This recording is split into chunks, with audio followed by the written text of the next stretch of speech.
Hi, you. Welcome back to Uncensored. I'm Marianne from Yacht's Mermaids, and today I have former Deckie Dean. Thank you, Dean, for being here today with me. Thank you for having me. It's an honor to be here. So thank you very much. Yep. I'm Really super excited. excited to Yeah. dive in this rabbit hole with you because, you know, one of the things that we were talking about previous to recording was the fact that most of us yachties, we come to yachting because there's this pain point in our life where we feel like we don't belong where we are. We want to have adventures. We obviously want to make money while we're adventuring and traveling the world. But there's this big thing, and I think it's that part of like that belonging where it's like you're maybe working a 8 to 5 job, or you're kind of like in uni, or maybe you don't even want to go to uni because like a lot of people now these days in yachting, they haven't even been into university. They just like step completely into yachting out of high school. And I think that the common theme that I see that we all share is that sense of like, where I am is not where I meant to be. Where I am, I don't truly belong. And then we find this industry, called yachting, where it basically gives us what we kind of want at that time in a silver platter. It's like, oh, you want to travel, you want to meet new people, you want to, gain new skills. Boom, here you are. You don't have to pay rent, you don't have to pay for food. So it's like, oh my God, yes, yes, yes, yes, I want to be part of it. But then we get into the industry, and at first it's very daunting. It's very for a lot of people, it's not fun when you get into the industry at first. It's very, very hard because what is asked of you as an individual, as a professional, like long hours, mentally, physically, like it's a challenging industry. It's not what a lot of people think of from below deck. That's like a snapshot of reality of what we actually go through. And there's obviously the dark side of the industry, that most of us either witness or we go through it ourselves. I'm talking sexual harassment. I'm talking, massive isolation. I'm talking, you know, bullying and all this stuff that are happening, right? Racism, sexism, whatever, it's all there. But then within my 14 years in the industry, what I have find out is that sense of not belonging, right? That it was the driving source that got you into the industry. Somehow, even though you're part of the industry, is still there. And then that same sense of not belonging, it almost propels you into now going through different sorts of vehicles to numb yourself instead of truly dealing with whatever it is that you need to deal with in your life, right? So I'm talking about, the massive amounts of parties that we do, the drugs that we sometimes use or have used, because let's be real, most of us have one point or another. So, and then there's this sense of like within the industry, like, oh, this is the norm.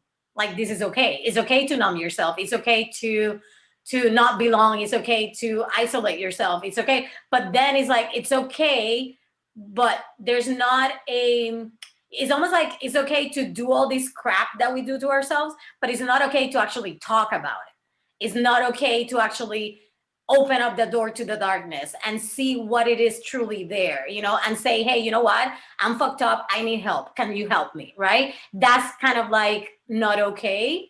So yeah, anyway, what's coming up for you and what's your story around this that I'm talking about? Yeah. So I got into yachting quite late. I got into yachting when I was 31, 32.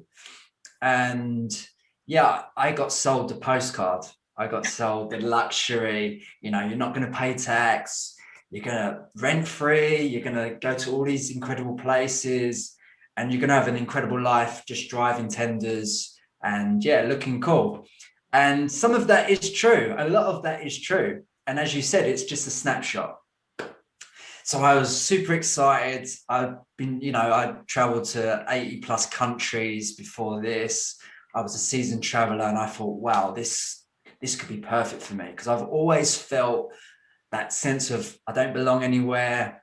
I can't find that job for me. And I thought, you know what, this sounds amazing. So why not just do the SDCW, dive straight in and see what happens.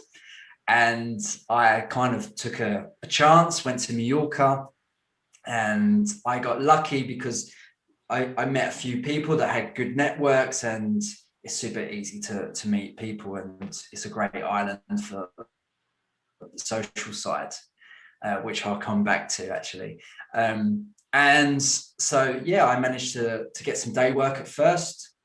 I'd done a month-ish day work, and then I got super fortunate and I got a call, and I got on a 35-meter motor yacht. Didn't have to cut my hair, which was lucky. And I done around 15 months. And I think I knew from the beginning, but I started to kid myself that this wasn't for me. The demands, the pressure, and my boat was based here, so I didn't have it half as going away for 5 months with the owner on for 4 of those, for instance. So I had a relatively good job, really good job. So what were those demands and pressures that made you feel like this is definitely not for me?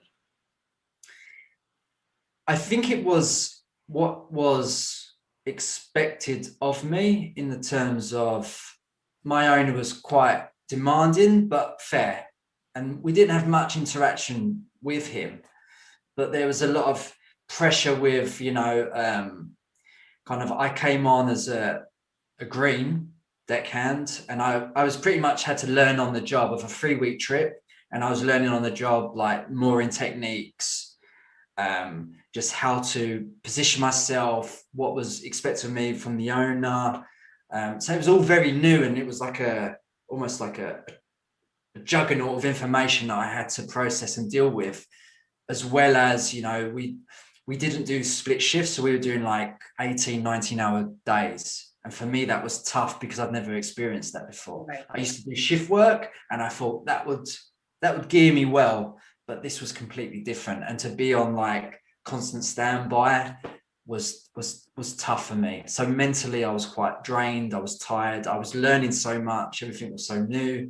We were traveling, so it was a bit of an overload. And I think that was hard for me. That was hard. And I'm glad you bring this up, because you guys are viewing this. It's very important.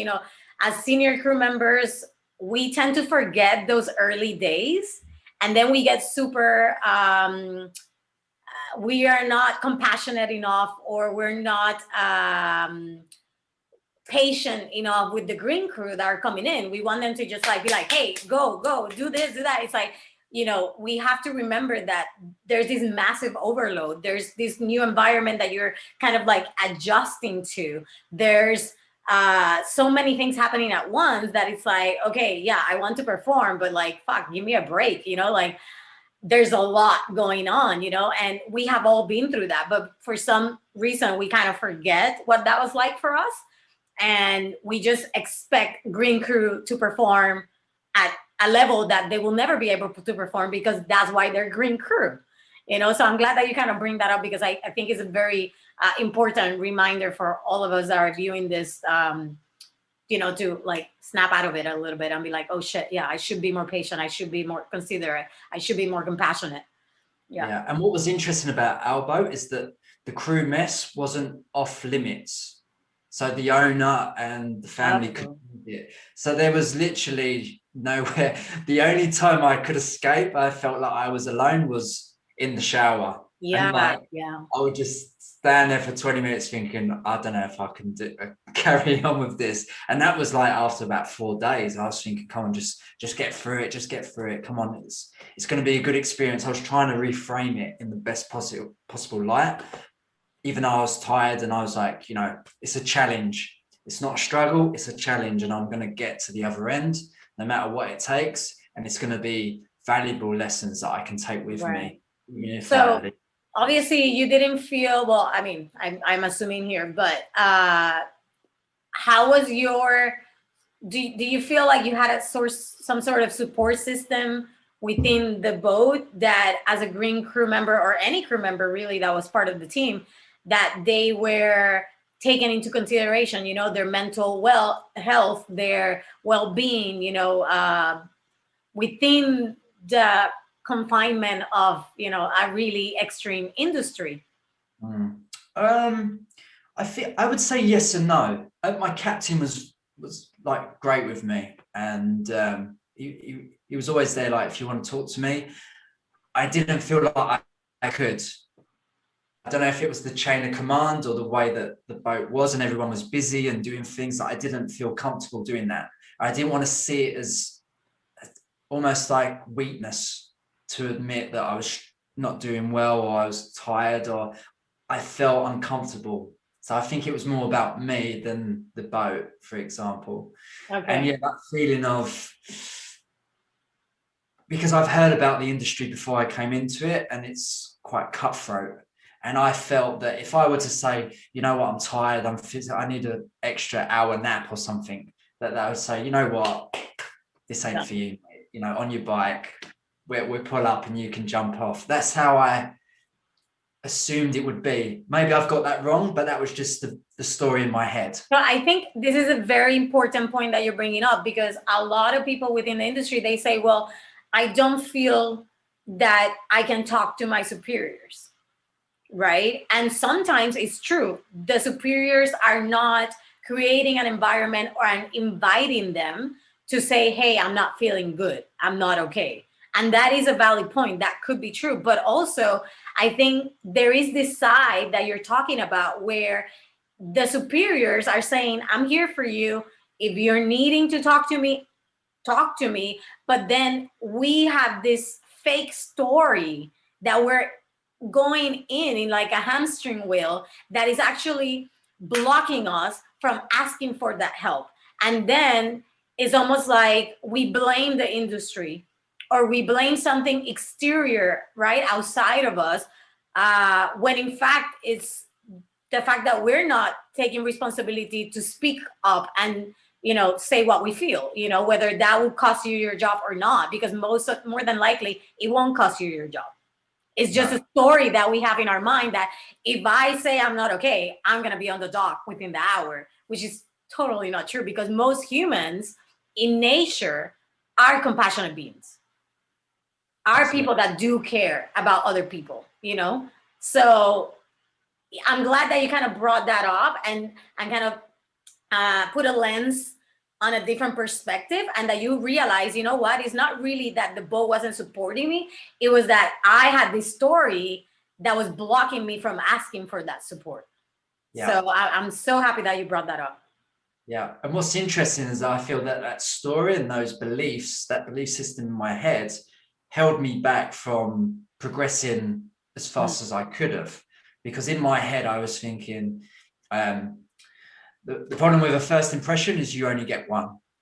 And I thought that if I make a bad first impression, then again, I'm off, I'm done.